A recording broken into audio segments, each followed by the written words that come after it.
Welcome back to the TLDR, brought to you by your sports BFF. This is your go-to recap where we cut through the highlight reels and give you the full download on everything that mattered this weekend. From NFL chaos in Dublin and Dallas to the WNBA semifinals, Ryder Cup drama at Bethpage, MLB playoff pictures locking in, and a record-setting Rugby World Cup. We've got it all covered, so let's dive in. We'll start on the rugby pitch where England's Red Roses are the official world champions. They defeated Canada 33-13 in front of a record-breaking 81,885 fans, the largest crowd ever for a women's rugby match. Another 5.8 million tuned in across TV and streaming to watch England lift the cup, a milestone moment for the sport and women's sports across the board. For Canada, just making the final was a triumph with no professional league and the lowest budget of the tournament. They had to crowdfund their way to the cup this year and even practice with headphones to prep for England's home crowd atmosphere. In the end, England's professional depth proved to be too much. NFL Week 4 gave us football from sunrise to sundown on Sunday night. If you missed anything, here's what you need to know. Starting with the Steelers versus the Vikings in Dublin, Ireland, the Steelers won 24-21. This was the first regular season NFL game in Ireland, and it felt like a Steelers home game. Aaron Rodgers hit DK Metcalf for an 80-yard bomb. Kenneth Gainwell added 2 rushing touchdowns, and Pittsburgh's defense piled up 6 sacks. The Vikings rallied late, but Pittsburgh held on to improve to a 3-1 record. Bills beat the Saints 31-19. Josh Allen threw for 290 yards and 3 touchdowns to keep the Buffalo Bills unbeaten at 4-0. James Cook steadied the run game, and though Alvin Kamara scored for New Orleans, the Saints couldn't keep up with the pace of one of the league's top teams. The Texans beat the Titans 26-0. Pure domination from Houston. CJ Stroud threw for 275 yards and 2 touchdowns, while the defense blanked Tennessee for the Texans' first shutout since 2010. Lions beat the Browns 34-10. Detroit is for real this year. Khalif Raymond's 65-year punt return and 2 touchdowns from Amon-Ra St. Brown fueled a 20-point first half. Jared Goff looked sharp. Gibbs added 91 rushing yards, and the defense forced 3 turnovers. The Browns, same offense struggles, just a different week.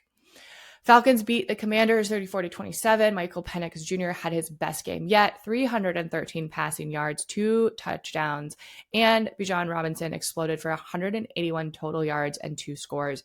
Washington's defense just could not stop these plays, and Atlanta got back to 2-2. Eagles beat the Buccaneers 31-25. Billed as a battle of unbeatens, this game delivered. Philly led 24-6 at half. Tampa fought back like we know they can, but the Eagles defense closed it out in the heat. Rookie linebacker Jihad Campbell made the difference with 2 clutch stops. Patriots beat the Panthers 42-13. New England rolled. Drake May tossed 2 touchdowns, but Marcus Jones stole the show with an 87-yard punt return and nearly matched it with another 61-yarder. Carolina looked lost, though Bryce Young will stay QB1 for now. The Giants ousted the Chargers 21-18. Rookie Jackson Dart won his first NFL game start with a rushing touchdown and efficient play, while New York's defense picked off Justin Herbert twice. The victory was dampened by Malik Neighbors' likely torn ACL. The Chargers, meanwhile, committed 14 penalties in this game flop. The Jaguars beat the 49ers 26-21. Travis Etienne Jr. shredded San Francisco for 124 yards and a long touchdown run as Jacksonville handed the 49ers their first loss of the season. Trevor Lawrence wasn't sacked all day. No Nick Bosa on the 49ers meant no passing rush, and the Jags made a statement win. Rams beat the Colts 27-20. Ultimately, the Colts blew it. Adonai Mitchell dropped the ball before crossing the goal line on what would have been a 76-yard touchdown. That mistake let Matthew Stafford connect with Tutu Atwell for an 88-yard game-winner touchdown. Puka Nacua racked up 170 yards and a score in the Rams' win. Bears beat the Ravers 25-24. Caleb Williams led a late drive. Rome Odunze kept his touchdown streak alive, and Josh Blackwell's blocked field goal sealed it for Chicago Yes, another blocked field goal. Raiders rookie Ashton Genty had 138 rushing yards and 3 touchdowns, but Geno Smith interceptions were fatal. The Chiefs beat the Ravens 37-20. Patrick Mahomes threw for 4 touchdowns. The defense sacked Lamar Jackson 3 times, and Kansas City looked like themselves again. Baltimore's biggest concern, Lamar Jackson had to leave in the third with a hamstring injury, TBD on where he will stand going into this 5th week. Last but not least, in Sunday Night Football, this game did not disappoint. Micah Parsons returned to Dallas. The Cowboys and the Packers tied in overtime 40-40. This Sunday Night Football game gave us history. Dallas and Green Bay traded 7 straight touchdown drives before a 53-yard kick forced overtime. Both teams settled for field goals, ending in a 40-40 tie, the second highest scoring draw ever. Dak Prescott and Jordan Love each tossed 3 touchdowns, but Micah Parsons' quiet return to Dallas as a Packer was the subplot. He only had 1 sack, but it was a difference maker, ending in a tie versus a loss. Looking ahead, Monday night doubleheader, we have Jets versus Dolphins and Bengals versus Broncos. Over on the hard courts, we have the WNBA semifinals. The playoffs this weekend were chaos. The Fever have forced Game 5, while the Mercury officially are finals bound. Fever beat the Aces 90-83 in Indy. The series is now tied 2-2. Aliyah Boston had her breakout game, 24 points, 14 rebounds, 5 assists. Kelsey Mitchell added 25 points, and Odyssey Sims chipped in with 18. Indiana owned the free throw line 34-11. Asia Wilson's 31 points just weren't enough to stop the Fever, forcing a decider in Vegas. The Mercury ousted the Lynx 86-81. Minnesota led by 13 after the third quarter, but Phoenix stormed back 31-13 in the fourth. Kayla McBride dropped a playoff career high 31 points, but without Nafisa Collier, who's out with an injury from the previous game, or Cheryl Reeve, who was out from a technical suspension battling the refs, the Lynx just ran out of steam. Mercury closed it out and are headed to the finals. What's next? Fever will play the Aces in Game 5 Tuesday in Vegas. Winner gets Mercury in the finals starting on Friday.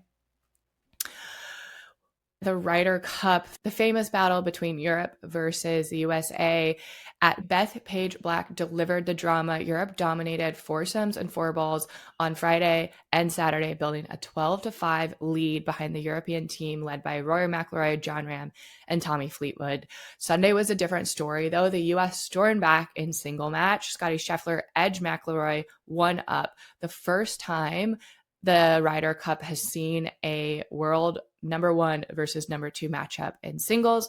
Justin Thomas and Cameron Young sink clutch birdie shots on the 18th to keep the U.S. alive.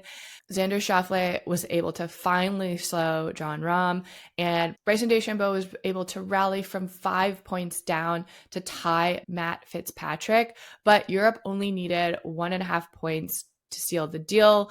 Ludwig Åberg beat Patrick Cantlay for 1 point, and Shane Lowry buried a nervy 6-footer on 18 to tie and get that extra half point. Ultimately, Europe was able to build the cushion early and hold off the surge from the U.S. to win on U.S. soil for the first time since 2012. We have our MLB wildcard recap, and the playoff picture is set. Cleveland's comeback story was historic. They were down 15.5 games in July. The Guardians stormed back to win the AL Central and will host Detroit in the wild card game. In the NL, heartbreak for the Mets after leading their division before the All-Star break. They were shut out 4-0 by Miami on the final day. That loss eliminated them altogether from the playoffs and handed the last spot to Cincinnati, who was able to hold the tiebreaker. The Reds are in as the number 6 seed and will face the Dodgers in LA. Speaking of LA, Clayton Kershaw got an emotional standing ovation in Seattle, possibly his last road start of his career. So the bracket is locked in, Reds in, Mets out, Cleveland completes the climb, and October baseball is officially here. Stay tuned for more of a playoff baseball breakdown as we get through the week. This weekend was loaded with storylines. I hope you liked your full recap.